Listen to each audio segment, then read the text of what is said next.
आदिवासी गोंड पिंपरी जमातीच्या आंदोलनाचं 11 दिवसांपासून आंदोलन सुरू आहे। आंदोलनकर्त्यांकडून शहर बस ठेवा ठप्प झालेली आहे। शहरातील पूर्ण वाहतूक व्यवस्था कोलमडलेली आहे। वाहतूक व्यवस्था कोलमडली आहे। याच ठिकाणावरून आढावा घेत बस चालक आणि प्रवासी यांच्याशी बातचीत केलेली आहे। आमच्या प्रतिनिधी कल्पना नळसकर यांनी।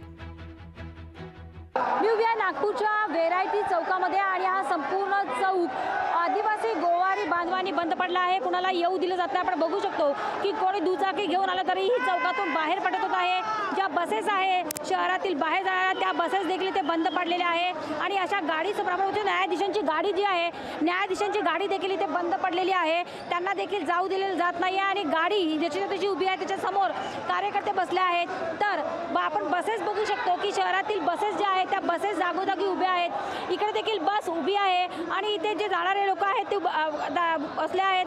आपण बघू शकतो की किती वेळची उभे आहे पण त्यांना जाऊ दिलं जात नाही आहे आणि बस देखील जी आहे ती इथे बसेस सगळ्या सिटीच्या बसेस असतील बाहेर जाणाऱ्या बसेस असतील त्या उभ्या आहेत। कारण इथून समोर जे आहे तो पण चौक बंद केलेला आहे संविधान चौक। दादा किती वेळपासून उभे आहे तुम्ही?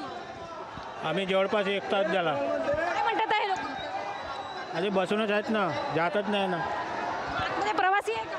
प्रवासी भरलेले होते उतरून गेले आता। बघू शकतो ही शहरातली बस आहे पण बस जशी तशी उभी आहे। ताई काय त्रास होतोय? त्रास होत आहे ते गरमीमध्ये जायचं होतं लवकर, आता सावण्यातला पोहोचायला किती वेळ लागेल? आतमध्ये गाव आहे आमचे, कसं करणार मग? हे मुख्य चौक आहे त्या चौकामध्ये कार्यकर्ते बसलेले आहेत आणि जोपर्यंत मागण्या मान्य होत नाही तोपर्यंत आम्ही रस्ता मोकळा करणार नाही असा पवित्रा त्यांनी घेतला आहे। कल्पना कसू, लोकशाही मराठी, नागपूर। लोकशाही मराठी ऐका, पहा, जागरूक रहा।